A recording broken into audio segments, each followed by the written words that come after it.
Olha, nós aqui outra vez, hoje, dia 15 de dezembro, a nossa jornada de conhecimento e sabedoria. Deixa eu ajustar aqui. Na nossa jornada, de conhecimento e sabedoria, que estamos aí percorrendo todo esse mês de dezembro, juntamente com o Senhor, na leitura aqui, na reflexão do livro de Provérbios. Hoje, capítulo 15, os primeiros versículos aqui, nós vamos ver que se trata um pouco do uso da língua. Então, preste bem atenção na leitura. Vamos lá. Versículo 1. A resposta branda desvia a ira, mas a palavra áspera faz subir o furor. É notável, notório, que todos nós alguma vez já tivemos alguma discussão, não é? Que seja, iniciada por nós ou por outra pessoa, Em todo momento de conflito, de discussão, o que acontece é o seguinte: mesmo uma só palavra de agressividade, incita a ira, mais ainda a ira, a cólera, qualquer discussão se torna uma discussão incontrolável quando uma pessoa fala de forma áspera e a outra responde da mesma forma, de forma áspera também. Mas também de forma contrária acontece quando alguém fala, uma palavra ríspida, uma palavra de ignorância, uma má resposta, podemos dizer assim, e a outra pessoa responde de forma branda, de forma mansa, de forma sábia, não corresponde àquela resposta, àquela situação que se iniciou, deu início ali com um momento de ira, de revolta, de raiva, de nervosismo, fora do controle. Porque quando a gente corresponde dessa forma, a nossa reação também é de ira quando alguém tem uma ação para com a gente que vem com ira, com revolta, não é dessa maneira. Se a nossa reação de ira também, aquele conflito, aquela discussão, aquela situação só vai ficando mais, cada vez mais calorosa, cada vez mais incontrolável, É diferente quando alguém termina, encerra, põe um ponto final ali naquela situação com uma resposta branda, com uma reação, de forma branda, de forma sábia, de forma a amenizar, aquela situação, aquela discussão. O versículo 2 diz assim: a língua dos sábios enfeita o conhecimento, mas a boca dos tolos falará estutícias. Os olhos do Senhor estão em todo lugar, olhando os maus e os bons. A língua sã é a árvore da vida, mas a perversidade nela faz cair do espírito. Mas a perversidade nela faz descair o de espírito.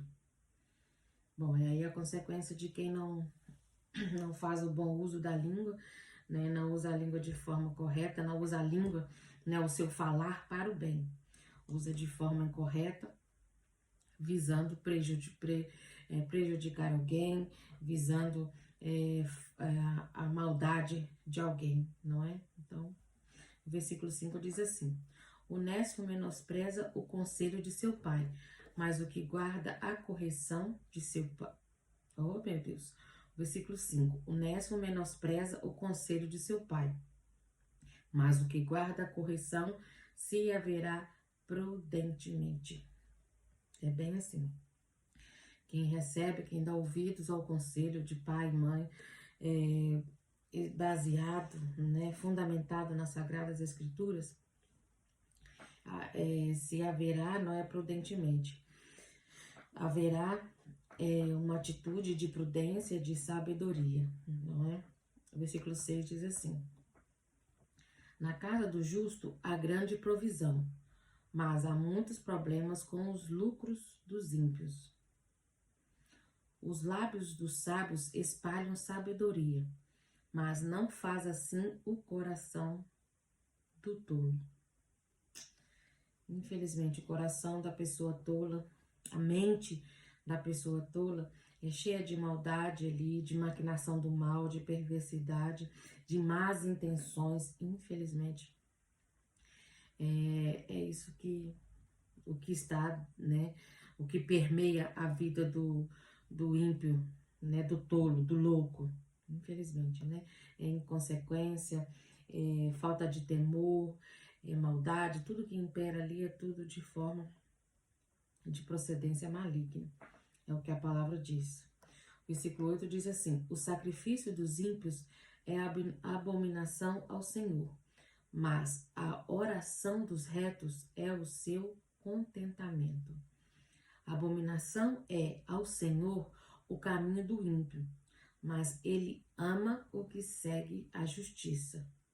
Bom, aqui diz assim o versículo 10: a correção é dolorosa para aquele que deixa o caminho, e o que aborrecer a correção morrerá. Aqui, no versículo anterior, diz assim: a abominação é ao Senhor o caminho do ímpio, não o ímpio. Porque as atitudes de perversidade, de impiedade, de maldade do ímpio é que o Senhor abomina. O ímpio que vive dessa vida, né, depravada, de maldade e desgovernada, há esperança para ele, se ele se arrepender, se voltar para o Senhor, se ele reconhecer as suas atitudes, se ele se arrepender e deixar essas atitudes de perversidade, de impiedade, de maldade. Há salvação, há solução, há perdão, mas quando fala que o ímpio é aquele que comete a impiedade e que leva uma vida de impiedade. É diferente do que uma pessoa que às vezes, né, um justo que erra, não é, comete alguma falha, mas logo a seguir há um sentimento de arrependimento no seu coração, e há um confessar diante do Senhor, e às vezes determinadas situações até diante das pessoas, há um confessar, há uma admissão, um confessar e há um arrependimento. E, consequentemente, ao arrependimento haverá um deixar dessa vida de impiedade, um afastar-se dessa atitude do mal. Assim, da mesma forma, acontece com o ímpio. Se o ímpio quiser se arrepender, reconhecer, confessar e deixar a prática da impiedade, há salvação, há saída, porque o Senhor ama o ser humano, a sua criação. O que ele não ama são as atitudes más.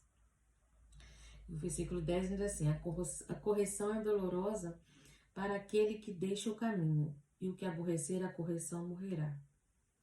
Infelizmente, o resultado, né, final para quem não quer saber de procurar sabedoria, de buscar sabedoria, de entendimento, de procurar conhecer a vontade do Senhor e obedecer à vontade do Senhor. É o que espera, é a morte. Olha o versículo 11. O inferno e a perdição estante do Senhor. Quanto mais os corações dos homens, o escarnecedor não ama quem o repreende, nem se achegará aos sábios. Na verdade, o escarnecedor, na maioria das vezes, ou todas as vezes, não é? O que ele faz? Ele trata com desdém a atitude de alguém, ou a pessoa que é sábia, que procede com sabedoria, que muitas das vezes até tenta aconselhar, né, o ímpio, o justo que tenta aconselhar o ímpio, normalmente é até tratado, é visto com desdém, né, pela sua atitude de retidão, de compaixão, não é de amor, né, ao tentar corrigir, ao tentar aconselhar o ímpio. Vou tentar fazer com que ele abra os seus olhos e mude, né, a direção que ele está caminhando, que é para a morte. Muitas das vezes, na maioria das vezes, o ímpio trata com desdém o justo ou aquele a quem, né, está tentando corrigir e ensinar. Versículo 13 diz assim: o coração alegre embeleza o rosto, mas pela dor do coração o espírito se abate. Quando tá falando assim com o coração alegre, não é aquela pessoa que está sempre sorrindo que tem um coração alegre, porque você pode perceber que às vezes já até aconteceu comigo ou com você, que a gente consegue sorrir mesmo estando com o coração triste, mesmo com o coração doloroso. Mas aqui o que o versículo está dizendo, que o coração alegre embeleza o rosto. Esse coração alegre é o coração onde Cristo habita. Não é a pessoa que está sempre sorrindo. Porque, como eu disse, é perfeitamente possível a gente sorrir, mesmo estando com o coração triste, mesmo estando passando por dores, por aborrecimentos.